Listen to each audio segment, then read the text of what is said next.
Кийинки сөз депутат Момбеков Рыскелди Чыныбековичте. Рахмат, Дастан Артисбекович. Мен эми комитеттин жыйында деле айткам. КТРКнын бүгүнкү күндөгү байкоочу кеңеши бул КТРКнын бүгүнкү күндөгү чайкоочу кеңешине айланып калгансыңар да. Силер башкарган орган болбой эле башкатырган орган болгонсуңар. Эч бир аракет кылган жоксуңар. Баарын байкап турдуңар, бирок отуруп башыңарды чайкап турдуңар да.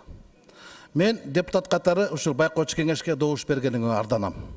Андыктан добушумду кайта чакыртып алам.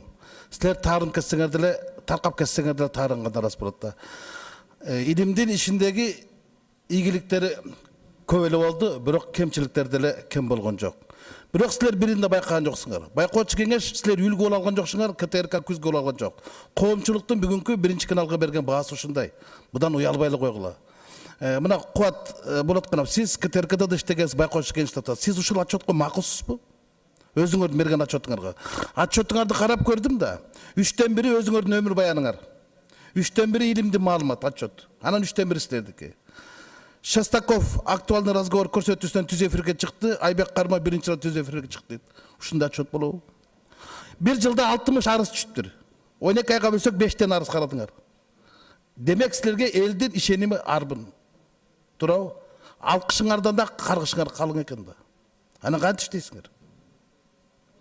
КТРК чыдаш керек, байкоочу кеңеш силер бир дагы мындай бир коомчулукта бир жоопкерчиликти алып көрсөтүп берген жоксуңар да. Илимбек силердин ишин көзөмөлдөө, Илимбек силердин ишиңерди көзөмөлдөө алыптыр да. Жете эле эмне? Байкоочу кеңеш даже бир комитетте бир жылдан бери бир маселени алып чыккан жоксуңар. Айттыңызчы Кубат Болотканов. Мен жана да айткам, дагы кайталаш керек болот Рыскелди Чыныбекович. Отчетуңарды бул жерде мындай да, ошол эле отчетту берде Азамат Болгонбаевди айтып атпайбы, онлайн түрүндө эле телефондон эле өткөрүп кетебиз деген аракет болуп.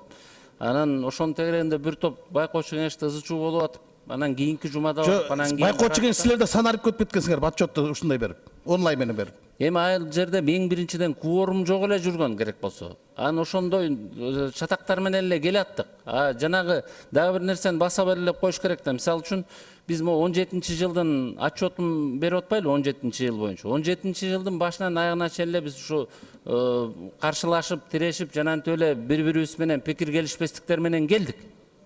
Анан мисалы мен могул жердеги көпчүлүгүңүздөрдүн айтып атканыңыздарга мен макулмун.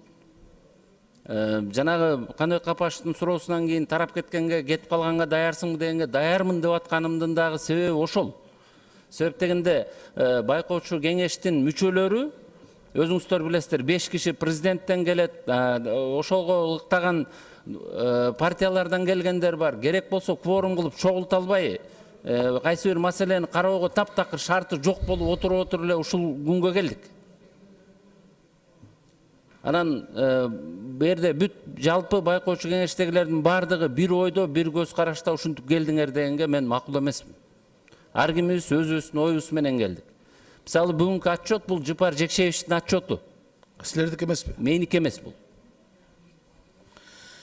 Рахмат, жана Алатоо маалымат программасынан Чынара Капара соттон утуп келсе дагы, аны Алатоо маалымат программасынан эмес, Алатоо аянтынан чыгарып коюпсуңар. Анан силерге кайрылган экен. Эмне чара көрдүңөр? Байкоочу кеңеш. Мен Чынара Капарованын дагы, Көкүл Арипова, Кубан Атабековде мыкты кызматкерлер менен өзүм иштешкен убагында.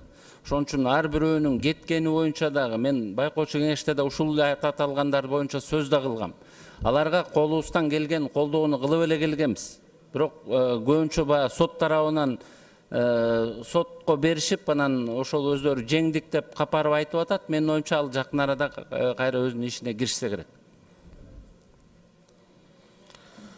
Рахмат, мен байкоочу кеңештин мындай отчетуна каршы добуш берем, кабыл албайм. Анткени коомчулуктун баасы ушундай кечирип коесуздар. Рахмат.